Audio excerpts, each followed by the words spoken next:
नमस्कार स्वामी भक्तांनो, आज आपण स्वामी समर्थांचे एक अद्भुत मंत्र पाहणार आहोत। जे मंत्र ऐकल्याने तुमच्या घरात दारिद्र्य, कोणाची तरी वाईट नजर पडली असेल किंवा कुठल्या तर भूत आत्मा प्रेताची काहीतरी शक्ती तुमच्या घरात आढळत असेल तर ते सगळं दूर होईल।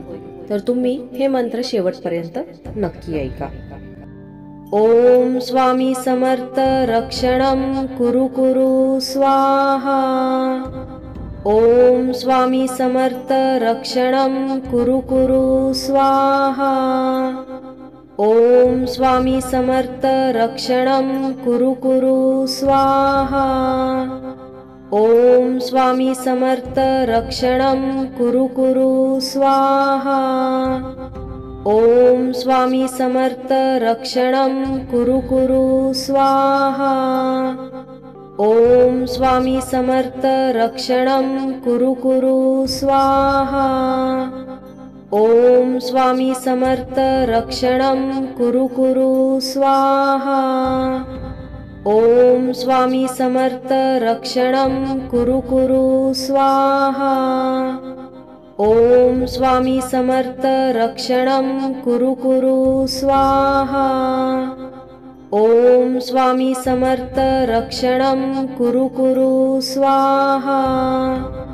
ओम स्वामी समर्थ रक्षणं कुरु कुरु स्वाहा। ओम स्वामी समर्थ रक्षणं कुरु कुरु स्वाहा। ओम स्वामी समर्थ रक्षणं कुरु कुरु स्वाहा। ओम स्वामी समर्थ रक्षणं कुरु कुरु स्वाहा। ओम स्वामी समर्थ रक्षणं कुरु कुरु स्वाहा। ओम स्वामी समर्थ रक्षणं कुरु कुरु स्वाहा। ओम स्वामी समर्थ रक्षणं कुरु कुरु स्वाहा। ओम स्वामी समर्थ रक्षणं कुरु कुरु स्वाहा। ओम स्वामी समर्थ रक्षणं कुरु कुरु स्वाहा। ओम स्वामी समर्थ रक्षणं कुरु कुरु स्वाहा। ओम स्वामी समर्थ रक्षणं कुरु कुरु स्वाहा। ओम स्वामी समर्थ रक्षणं कुरु कुरु स्वाहा। ओम स्वामी समर्थ रक्षणं कुरु कुरु स्वाहा। ओम स्वामी समर्थ रक्षणं कुरु कुरु स्वाहा। ओम स्वामी समर्थ रक्षणं कुरु कुरु स्वाहा। ओम स्वामी समर्थ रक्षणं कुरु कुरु स्वाहा। ओम स्वामी समर्थ रक्षणं कुरु कुरु स्वाहा। ओम स्वामी समर्थ रक्षणं कुरु कुरु स्वाहा। ओम स्वामी समर्थ रक्षणं कुरु कुरु स्वाहा। ओम स्वामी समर्थ रक्षणं कुरु कुरु स्वाहा। ओम स्वामी समर्थ रक्षणं कुरु कुरु स्वाहा। ओम स्वामी समर्थ रक्षणं कुरु कुरु स्वाहा। ओम स्वामी समर्थ रक्षणं कुरु कुरु स्वाहा। ओम स्वामी समर्थ रक्षणं कुरु कुरु स्वाहा। ओम स्वामी समर्थ रक्षणं कुरु कुरु स्वाहा। ओम स्वामी समर्थ रक्षणं कुरु कुरु स्वाहा। ओम स्वामी समर्थ रक्षणं कुरु कुरु स्वाहा। ओम स्वामी समर्थ रक्षणं कुरु कुरु स्वाहा। ओम स्वामी समर्थ रक्षणं कुरु कुरु स्वाहा। ओम स्वामी समर्थ रक्षणं कुरु कुरु स्वाहा। ओम स्वामी समर्थ रक्षणं कुरु कुरु स्वाहा। ओम स्वामी समर्थ रक्षणं कुरु कुरु स्वाहा। ओम स्वामी समर्थ रक्षणं कुरु कुरु स्वाहा। ओम स्वामी समर्थ रक्षणं कुरु कुरु स्वाहा। ओम स्वामी समर्थ रक्षणं कुरु कुरु स्वाहा। ओम स्वामी समर्थ रक्षणं कुरु कुरु स्वाहा। ओम स्वामी समर्थ रक्षणं कुरु कुरु स्वाहा। ओम स्वामी समर्थ रक्षणं कुरु कुरु स्वाहा। ओम स्वामी समर्थ रक्षणं कुरु कुरु स्वाहा। ओम स्वामी समर्थ रक्षणं कुरु कुरु स्वाहा। ओम स्वामी समर्थ रक्षणं कुरु कुरु स्वाहा। ओम स्वामी समर्थ रक्षणं कुरु कुरु स्वाहा। ओम स्वामी समर्थ रक्षणं कुरु कुरु स्वाहा। ओम स्वामी समर्थ रक्षणं कुरु कुरु स्वाहा। ओम स्वामी समर्थ रक्षणं कुरु कुरु स्वाहा। ओम स्वामी समर्थ रक्षणं कुरु कुरु स्वाहा। ओम स्वामी समर्थ रक्षणं कुरु कुरु स्वाहा। ओम स्वामी समर्थ रक्षणं कुरु कुरु स्वाहा। ओम स्वामी समर्थ रक्षणं कुरु कुरु स्वाहा। ओम स्वामी समर्थ रक्षणं कुरु कुरु स्वाहा। ओम स्वामी समर्थ रक्षणं कुरु कुरु स्वाहा। ओम स्वामी समर्थ रक्षणं कुरु कुरु स्वाहा। ओम स्वामी समर्थ रक्षणं कुरु कुरु स्वाहा। ओम स्वामी समर्थ रक्षणं कुरु कुरु स्वाहा। ओम स्वामी समर्थ रक्षणं कुरु कुरु स्वाहा। ओम स्वामी समर्थ रक्षणं कुरु कुरु स्वाहा। ओम स्वामी समर्थ रक्षणं कुरु कुरु स्वाहा। ओम स्वामी समर्थ रक्षणं कुरु कुरु स्वाहा। ओम स्वामी समर्थ रक्षणं कुरु कुरु स्वाहा। ओम स्वामी समर्थ रक्षणं कुरु कुरु स्वाहा।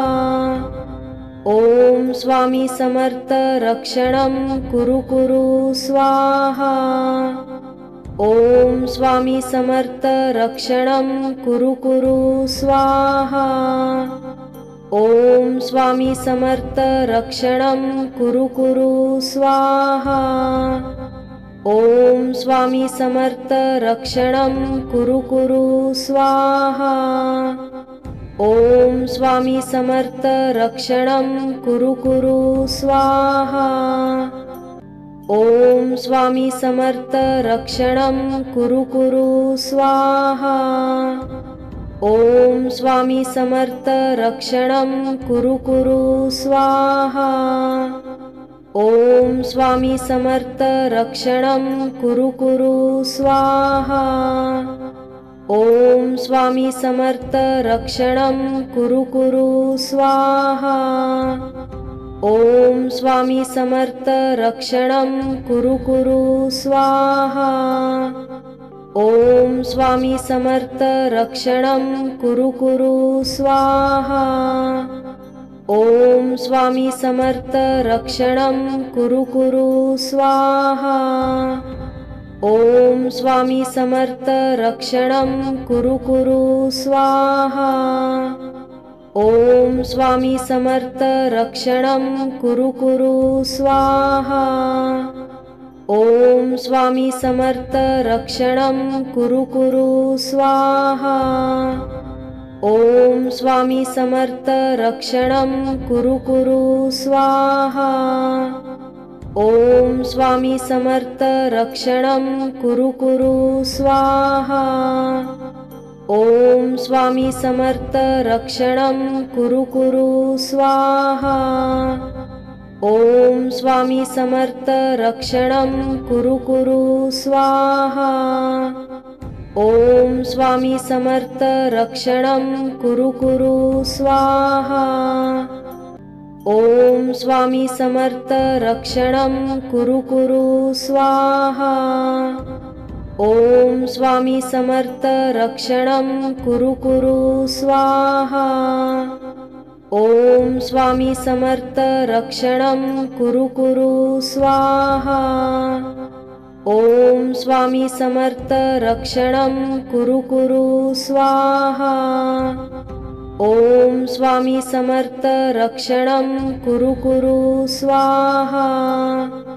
ओम स्वामी समर्थ रक्षणं कुरु कुरु स्वाहा। ओम स्वामी समर्थ रक्षणं कुरु कुरु स्वाहा। ओम स्वामी समर्थ रक्षणं कुरु कुरु स्वाहा। ओम स्वामी समर्थ रक्षणं कुरु कुरु स्वाहा। ओम स्वामी समर्थ रक्षणं कुरु कुरु स्वाहा। ओम स्वामी समर्थ रक्षणं कुरु कुरु स्वाहा। ओम स्वामी समर्थ रक्षणं कुरु कुरु स्वाहा। ओम स्वामी समर्थ रक्षणं कुरु कुरु स्वाहा। ओम स्वामी समर्थ रक्षणं कुरु कुरु स्वाहा।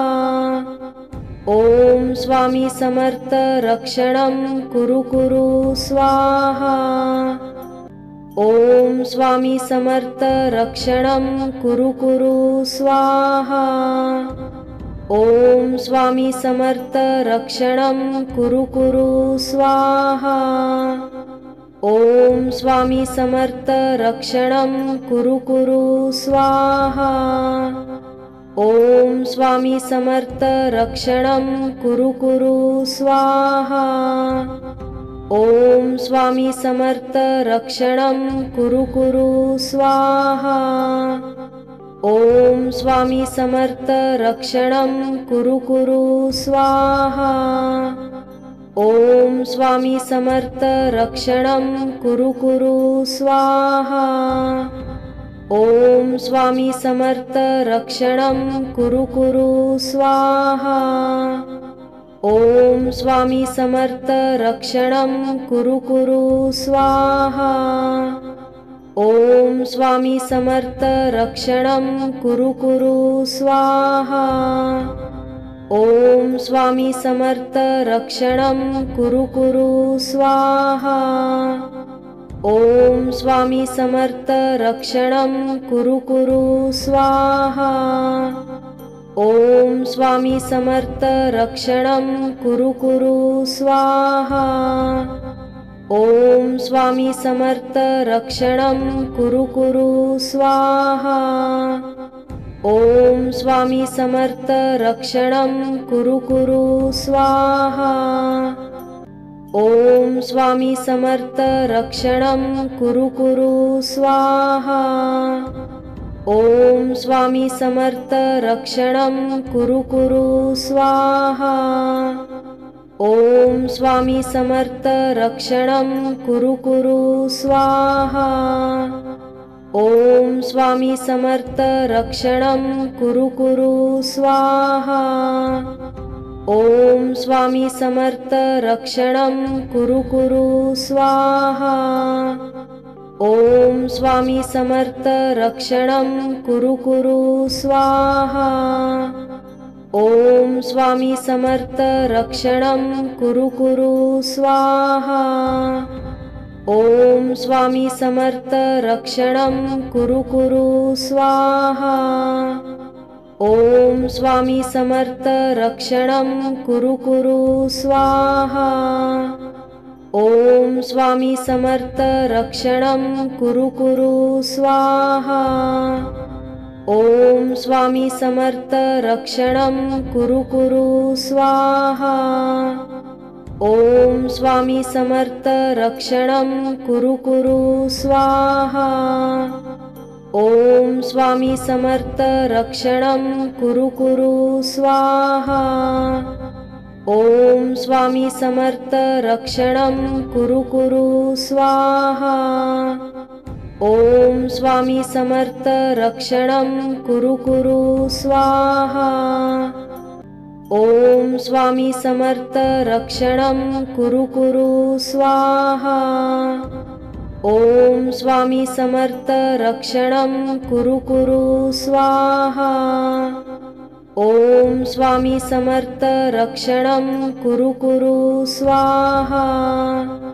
ओम स्वामी समर्थ रक्षणं कुरु कुरु स्वाहा। ओम स्वामी समर्थ रक्षणं कुरु कुरु स्वाहा। ओम स्वामी समर्थ रक्षणं कुरु कुरु स्वाहा। ओम स्वामी समर्थ रक्षणं कुरु कुरु स्वाहा। ओम स्वामी समर्थ रक्षणं कुरु कुरु स्वाहा।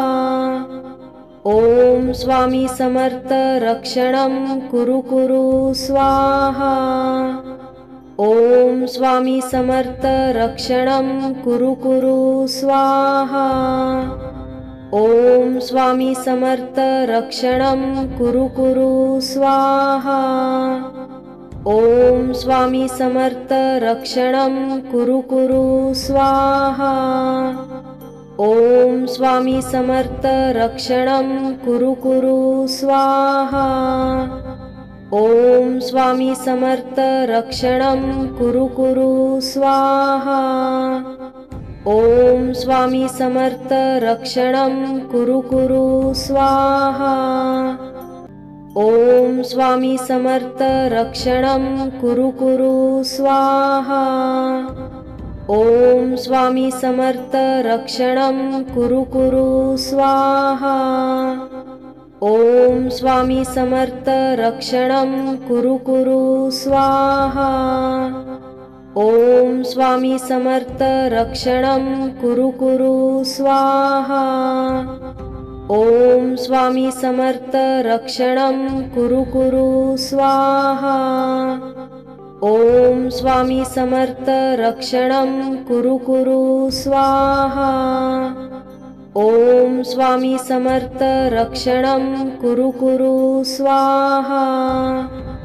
ओम स्वामी समर्थ रक्षणं कुरु कुरु स्वाहा। ओम स्वामी समर्थ रक्षणं कुरु कुरु स्वाहा। ओम स्वामी समर्थ रक्षणं कुरु कुरु स्वाहा।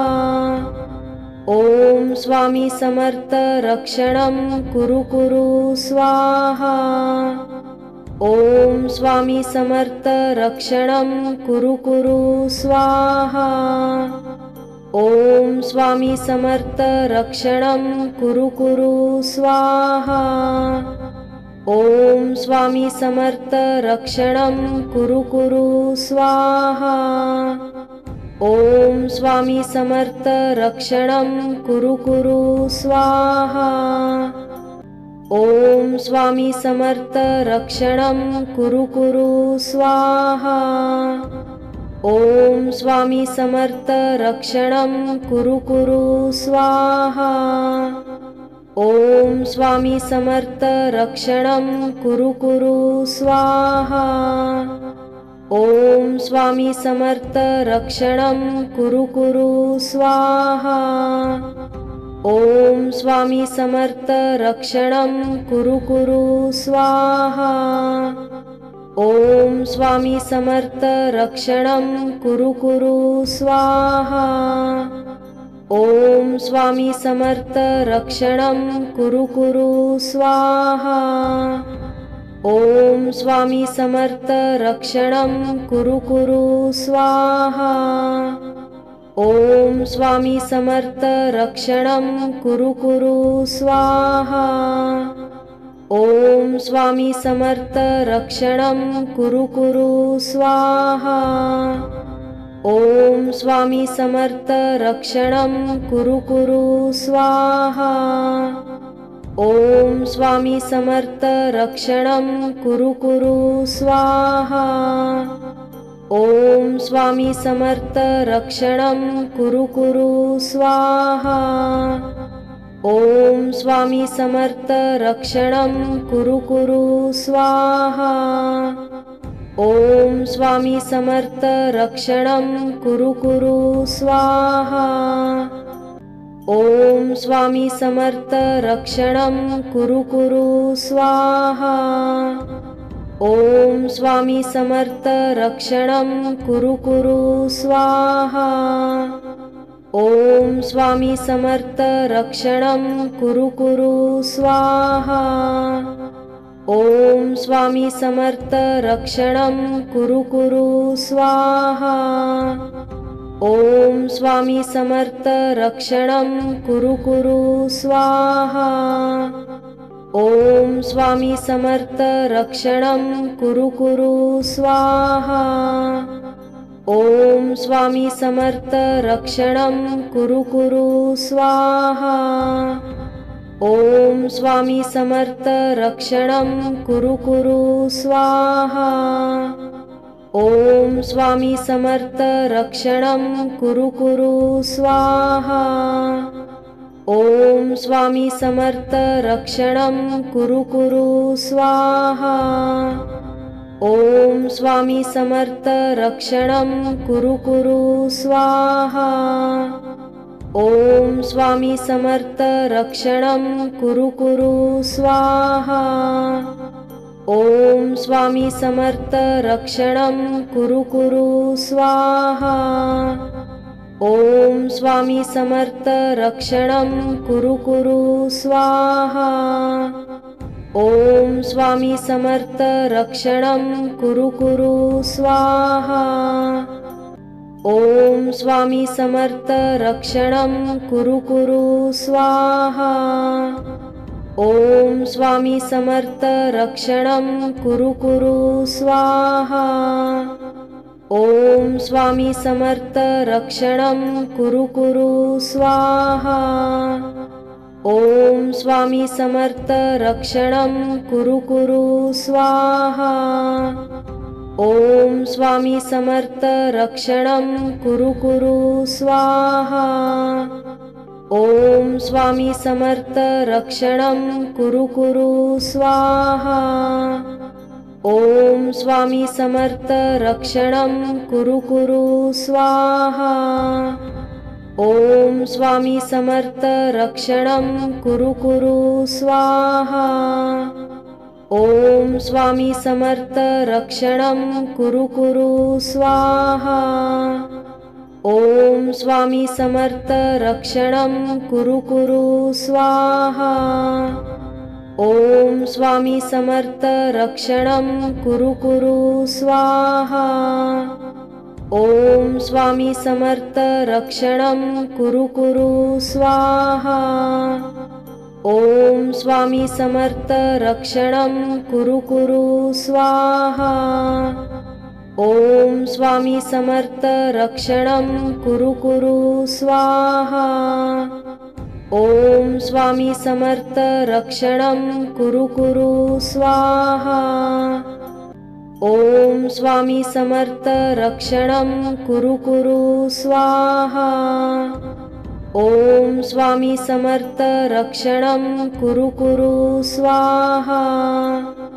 ओम स्वामी समर्थ रक्षणं कुरु कुरु स्वाहा।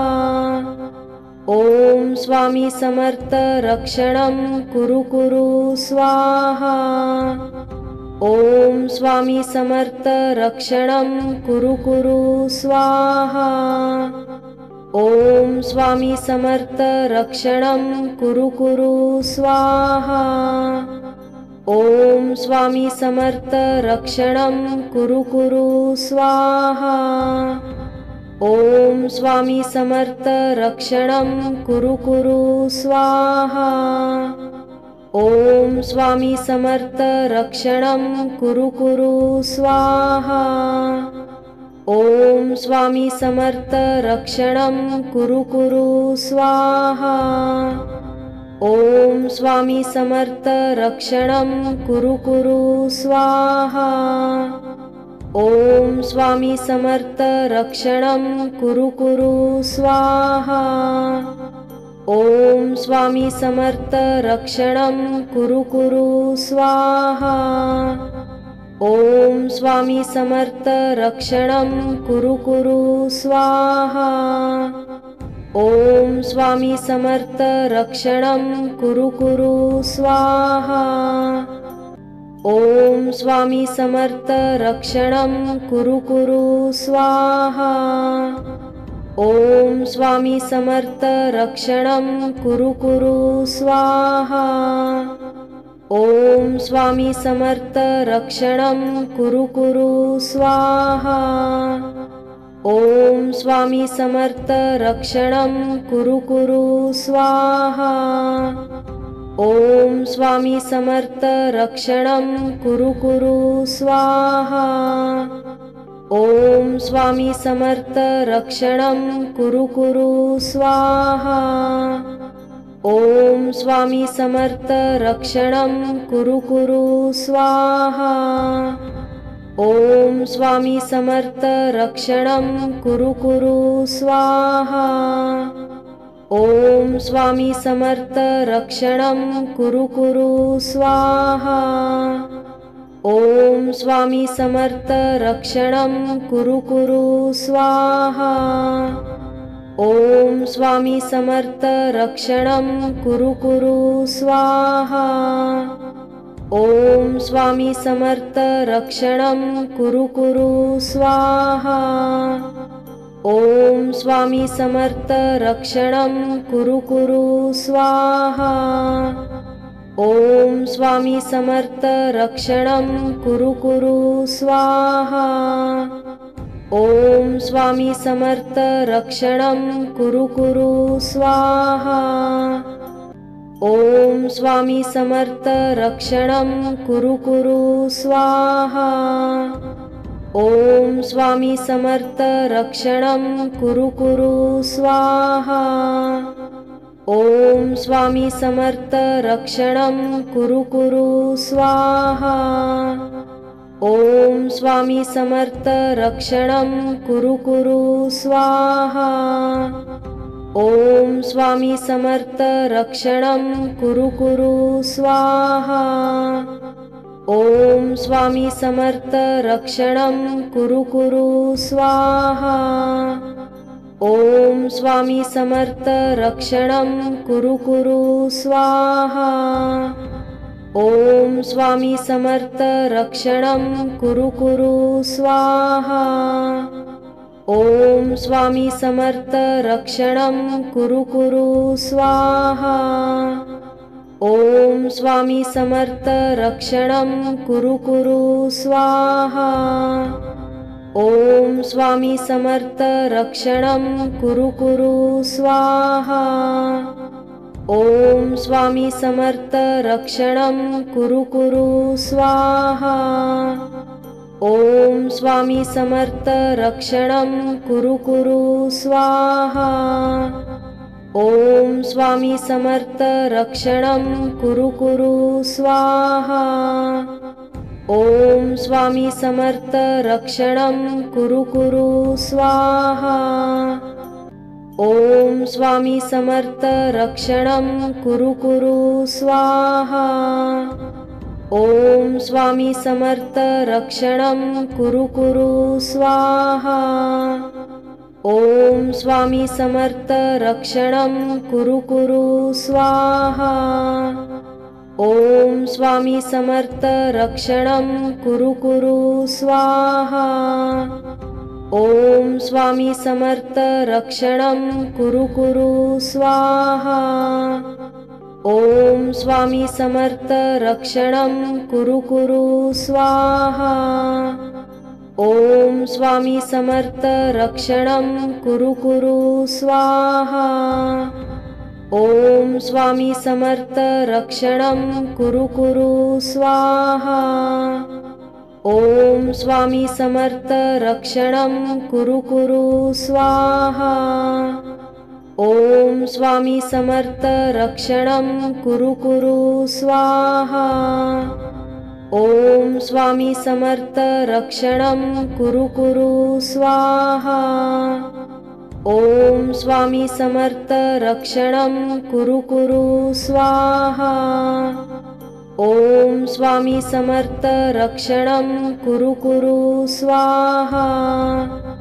ओम स्वामी समर्थ रक्षणं कुरु कुरु स्वाहा। ओम स्वामी समर्थ रक्षणं कुरु कुरु स्वाहा। ओम स्वामी समर्थ रक्षणं कुरु कुरु स्वाहा। ओम स्वामी समर्थ रक्षणं कुरु कुरु स्वाहा। ओम स्वामी समर्थ रक्षणं कुरु कुरु स्वाहा। ओम स्वामी समर्थ रक्षणं कुरु कुरु स्वाहा। ओम स्वामी समर्थ रक्षणं कुरु कुरु स्वाहा। ओम स्वामी समर्थ रक्षणं कुरु कुरु स्वाहा। ओम स्वामी समर्थ रक्षणं कुरु कुरु स्वाहा। ओम स्वामी समर्थ रक्षणं कुरु कुरु स्वाहा। ओम स्वामी समर्थ रक्षणं कुरु कुरु स्वाहा। ओम स्वामी समर्थ रक्षणं कुरु कुरु स्वाहा। ओम स्वामी समर्थ रक्षणं कुरु कुरु स्वाहा।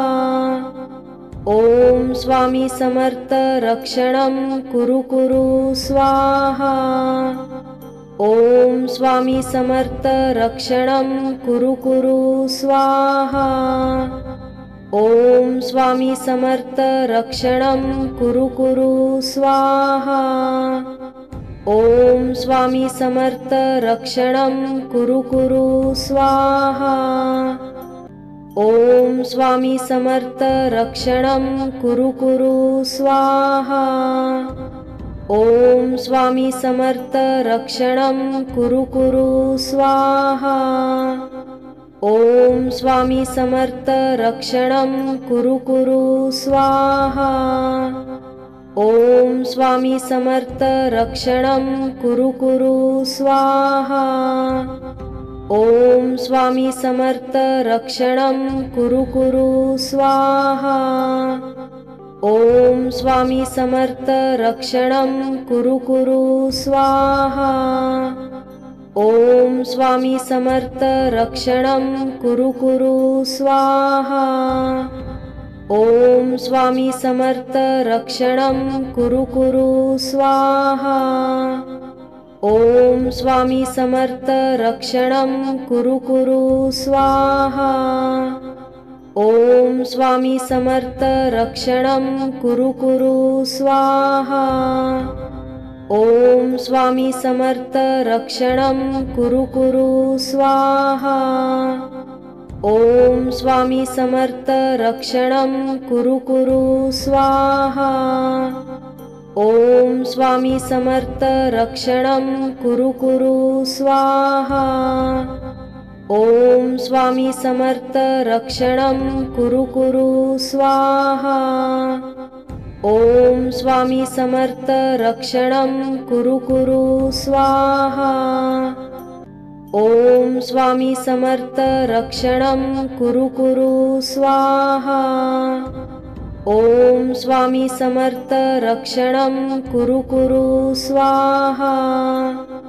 ओम स्वामी समर्थ रक्षणं कुरु कुरु स्वाहा। ओम स्वामी समर्थ रक्षणं कुरु कुरु स्वाहा।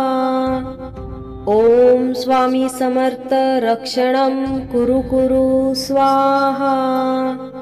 ओम स्वामी समर्थ रक्षणं कुरु कुरु स्वाहा। ओम स्वामी समर्थ रक्षणं कुरु कुरु स्वाहा। ओम स्वामी समर्थ रक्षणं कुरु कुरु स्वाहा। ओम स्वामी समर्थ रक्षणं कुरु कुरु स्वाहा। ओम स्वामी समर्थ रक्षणं कुरु कुरु स्वाहा। ओम स्वामी समर्थ रक्षणं कुरु कुरु स्वाहा। ओम स्वामी समर्थ रक्षणं कुरु कुरु स्वाहा। ओम स्वामी समर्थ रक्षणं कुरु कुरु स्वाहा। ओम स्वामी समर्थ रक्षणं कुरु कुरु स्वाहा। ओम स्वामी समर्थ रक्षणं कुरु कुरु स्वाहा। ओम स्वामी समर्थ रक्षणं कुरु कुरु स्वाहा। ओम स्वामी समर्थ रक्षणं कुरु कुरु स्वाहा। ओम स्वामी समर्थ रक्षणं कुरु कुरु स्वाहा। ओम स्वामी समर्थ रक्षणं कुरु कुरु स्वाहा। ओम स्वामी समर्थ रक्षणं कुरु कुरु स्वाहा। ओम स्वामी समर्थ रक्षणं कुरु कुरु स्वाहा। ओम स्वामी समर्थ रक्षणं कुरु कुरु स्वाहा।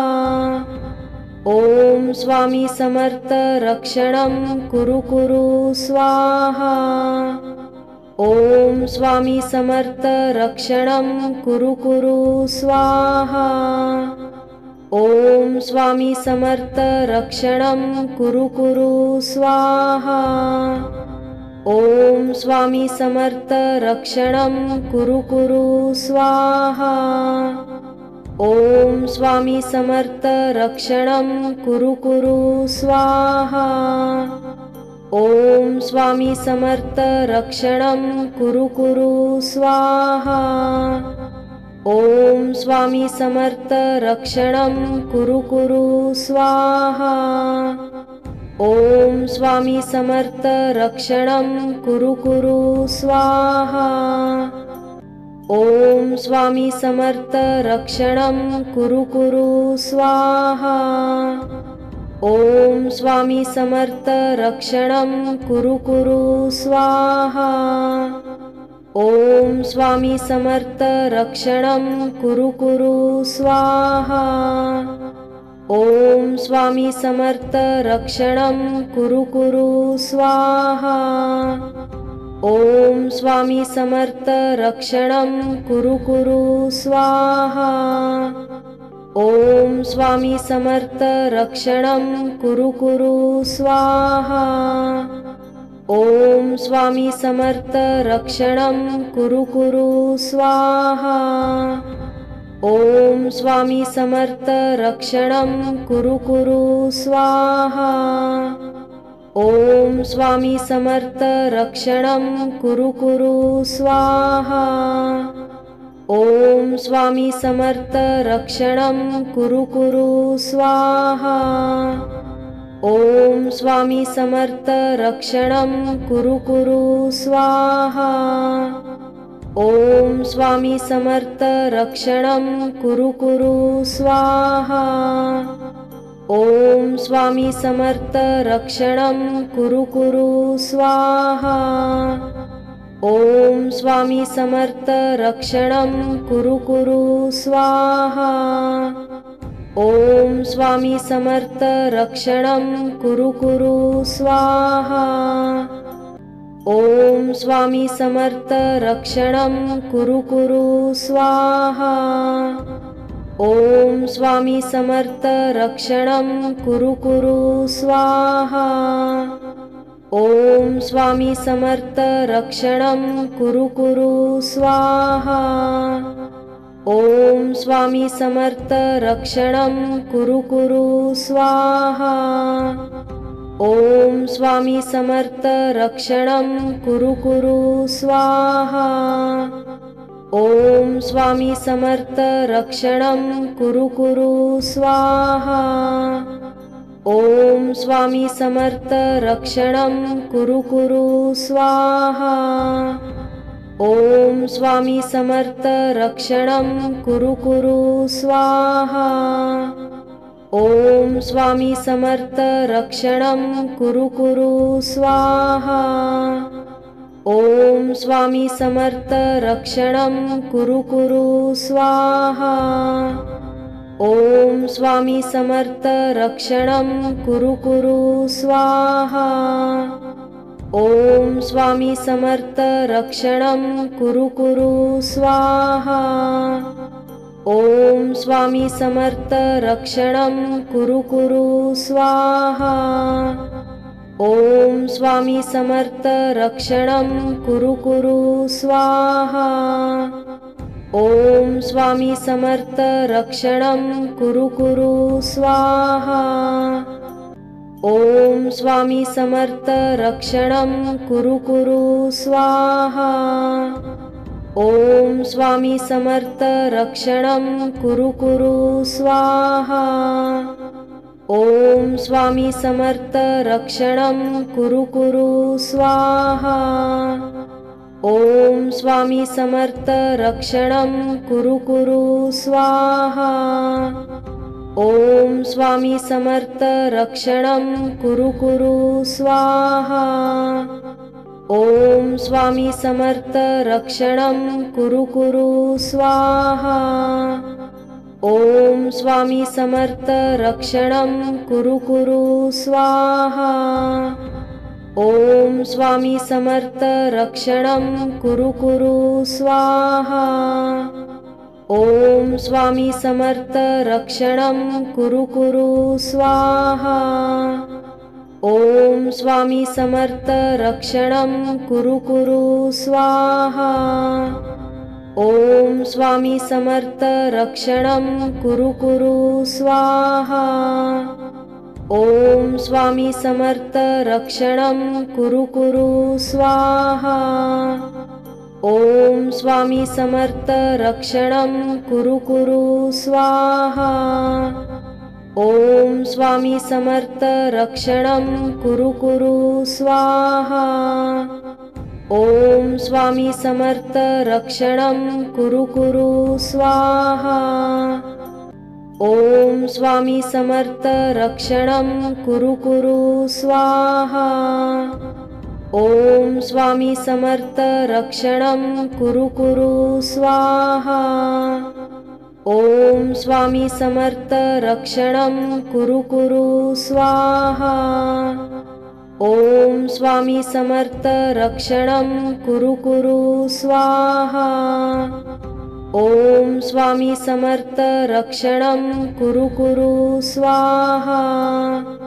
ओम स्वामी समर्थ रक्षणं कुरु कुरु स्वाहा।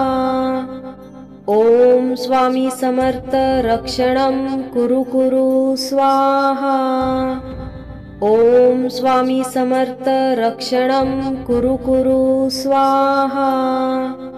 ओम स्वामी समर्थ रक्षणं कुरु कुरु स्वाहा। ओम स्वामी समर्थ रक्षणं कुरु कुरु स्वाहा। ओम स्वामी समर्थ रक्षणं कुरु कुरु स्वाहा। ओम स्वामी समर्थ रक्षणं कुरु कुरु स्वाहा। ओम स्वामी समर्थ रक्षणं कुरु कुरु स्वाहा। ओम स्वामी समर्थ रक्षणं कुरु कुरु स्वाहा। ओम स्वामी समर्थ रक्षणं कुरु कुरु स्वाहा। ओम स्वामी समर्थ रक्षणं कुरु कुरु स्वाहा। ओम स्वामी समर्थ रक्षणं कुरु कुरु स्वाहा। ओम स्वामी समर्थ रक्षणं कुरु कुरु स्वाहा। ओम स्वामी समर्थ रक्षणं कुरु कुरु स्वाहा। ओम स्वामी समर्थ रक्षणं कुरु कुरु स्वाहा। ओम स्वामी समर्थ रक्षणं कुरु कुरु स्वाहा। ओम स्वामी समर्थ रक्षणं कुरु कुरु स्वाहा। ओम स्वामी समर्थ रक्षणं कुरु कुरु स्वाहा। ओम स्वामी समर्थ रक्षणं कुरु कुरु स्वाहा। ओम स्वामी समर्थ रक्षणं कुरु कुरु स्वाहा। ओम स्वामी समर्थ रक्षणं कुरु कुरु स्वाहा। ओम स्वामी समर्थ रक्षणं कुरु कुरु स्वाहा। ओम स्वामी समर्थ रक्षणं कुरु कुरु स्वाहा। ओम स्वामी समर्थ रक्षणं कुरु कुरु स्वाहा। ओम स्वामी समर्थ रक्षणं कुरु कुरु स्वाहा। ओम स्वामी समर्थ रक्षणं कुरु कुरु स्वाहा। ओम स्वामी समर्थ रक्षणं कुरु कुरु स्वाहा। ओम स्वामी समर्थ रक्षणं कुरु कुरु स्वाहा। ओम स्वामी समर्थ रक्षणं कुरु कुरु स्वाहा। ओम स्वामी समर्थ रक्षणं कुरु कुरु स्वाहा। ओम स्वामी समर्थ रक्षणं कुरु कुरु स्वाहा। ओम स्वामी समर्थ रक्षणं कुरु कुरु स्वाहा। ओम स्वामी समर्थ रक्षणं कुरु कुरु स्वाहा। ओम स्वामी समर्थ रक्षणं कुरु कुरु स्वाहा। ओम स्वामी समर्थ रक्षणं कुरु कुरु स्वाहा। ओम स्वामी समर्थ रक्षणं कुरु कुरु स्वाहा। ओम स्वामी समर्थ रक्षणं कुरु कुरु स्वाहा। ओम स्वामी समर्थ रक्षणं कुरु कुरु स्वाहा। ओम स्वामी समर्थ रक्षणं कुरु कुरु स्वाहा। ओम स्वामी समर्थ रक्षणं कुरु कुरु स्वाहा। ओम स्वामी समर्थ रक्षणं कुरु कुरु स्वाहा। ओम स्वामी समर्थ रक्षणं कुरु कुरु स्वाहा। ओम स्वामी समर्थ रक्षणं कुरु कुरु स्वाहा। ओम स्वामी समर्थ रक्षणं कुरु कुरु स्वाहा। ओम स्वामी समर्थ रक्षणं कुरु कुरु स्वाहा। ओम स्वामी समर्थ रक्षणं कुरु कुरु स्वाहा। ओम स्वामी समर्थ रक्षणं कुरु कुरु स्वाहा। ओम स्वामी समर्थ रक्षणं कुरु कुरु स्वाहा। ओम स्वामी समर्थ रक्षणं कुरु कुरु स्वाहा। ओम स्वामी समर्थ रक्षणं कुरु कुरु स्वाहा। ओम स्वामी समर्थ रक्षणं कुरु कुरु स्वाहा। ओम स्वामी समर्थ रक्षणं कुरु कुरु स्वाहा।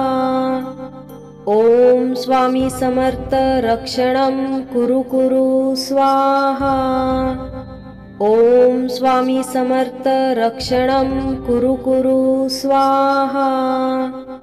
ओम स्वामी समर्थ रक्षणं कुरु कुरु स्वाहा। ओम स्वामी समर्थ रक्षणं कुरु कुरु स्वाहा। ओम स्वामी समर्थ रक्षणं कुरु कुरु स्वाहा। ओम स्वामी समर्थ रक्षणं कुरु कुरु स्वाहा। ओम स्वामी समर्थ रक्षणं कुरु कुरु स्वाहा। ओम स्वामी समर्थ रक्षणं कुरु कुरु स्वाहा। ओम स्वामी समर्थ रक्षणं कुरु कुरु स्वाहा। ओम स्वामी समर्थ रक्षणं कुरु कुरु स्वाहा। ओम स्वामी समर्थ रक्षणं कुरु कुरु स्वाहा। ओम स्वामी समर्थ रक्षणं कुरु कुरु स्वाहा। ओम स्वामी समर्थ रक्षणं कुरु कुरु स्वाहा। ओम स्वामी समर्थ रक्षणं कुरु कुरु स्वाहा। ओम स्वामी समर्थ रक्षणं कुरु कुरु स्वाहा। ओम स्वामी समर्थ रक्षणं कुरु कुरु स्वाहा। ओम स्वामी समर्थ रक्षणं कुरु कुरु स्वाहा। ओम स्वामी समर्थ रक्षणं कुरु कुरु स्वाहा। ओम स्वामी समर्थ रक्षणं कुरु कुरु स्वाहा। ओम स्वामी समर्थ रक्षणं कुरु कुरु स्वाहा। ओम स्वामी समर्थ रक्षणं कुरु कुरु स्वाहा। ओम स्वामी समर्थ रक्षणं कुरु कुरु स्वाहा। ओम स्वामी समर्थ रक्षणं कुरु कुरु स्वाहा। ओम स्वामी समर्थ रक्षणं कुरु कुरु स्वाहा। ओम स्वामी समर्थ रक्षणं कुरु कुरु स्वाहा। ओम स्वामी समर्थ रक्षणं कुरु कुरु स्वाहा। ओम स्वामी समर्थ रक्षणं कुरु कुरु स्वाहा। ओम स्वामी समर्थ रक्षणं कुरु कुरु स्वाहा। ओम स्वामी समर्थ रक्षणं कुरु कुरु स्वाहा। ओम स्वामी समर्थ रक्षणं कुरु कुरु स्वाहा। ओम स्वामी समर्थ रक्षणं कुरु कुरु स्वाहा। ओम स्वामी समर्थ रक्षणं कुरु कुरु स्वाहा। ओम स्वामी समर्थ रक्षणं कुरु कुरु स्वाहा। ओम स्वामी समर्थ रक्षणं कुरु कुरु स्वाहा। ओम स्वामी समर्थ रक्षणं कुरु कुरु स्वाहा। ओम स्वामी समर्थ रक्षणं कुरु कुरु स्वाहा। ओम स्वामी समर्थ रक्षणं कुरु कुरु स्वाहा। ओम स्वामी समर्थ रक्षणं कुरु कुरु स्वाहा। ओम स्वामी समर्थ रक्षणं कुरु कुरु स्वाहा। ओम स्वामी समर्थ रक्षणं कुरु कुरु स्वाहा। ओम स्वामी समर्थ रक्षणं कुरु कुरु स्वाहा। ओम स्वामी समर्थ रक्षणं कुरु कुरु स्वाहा। ओम स्वामी समर्थ रक्षणं कुरु कुरु स्वाहा। ओम स्वामी समर्थ रक्षणं कुरु कुरु स्वाहा। ओम स्वामी समर्थ रक्षणं कुरु कुरु स्वाहा। ओम स्वामी समर्थ रक्षणं कुरु कुरु स्वाहा। ओम स्वामी समर्थ रक्षणं कुरु कुरु स्वाहा। ओम स्वामी समर्थ रक्षणं कुरु कुरु स्वाहा। ओम स्वामी समर्थ रक्षणं कुरु कुरु स्वाहा। ओम स्वामी समर्थ रक्षणं कुरु कुरु स्वाहा। ओम स्वामी समर्थ रक्षणं कुरु कुरु स्वाहा। ओम स्वामी समर्थ रक्षणं कुरु कुरु स्वाहा। ओम स्वामी समर्थ रक्षणं कुरु कुरु स्वाहा। ओम स्वामी समर्थ रक्षणं कुरु कुरु स्वाहा। ओम स्वामी समर्थ रक्षणं कुरु कुरु स्वाहा। ओम स्वामी समर्थ रक्षणं कुरु कुरु स्वाहा। ओम स्वामी समर्थ रक्षणं कुरु कुरु स्वाहा। ओम स्वामी समर्थ रक्षणं कुरु कुरु स्वाहा। ओम स्वामी समर्थ रक्षणं कुरु कुरु स्वाहा। ओम स्वामी समर्थ रक्षणं कुरु कुरु स्वाहा। ओम स्वामी समर्थ रक्षणं कुरु कुरु स्वाहा। ओम स्वामी समर्थ रक्षणं कुरु कुरु स्वाहा। ओम स्वामी समर्थ रक्षणं कुरु कुरु स्वाहा।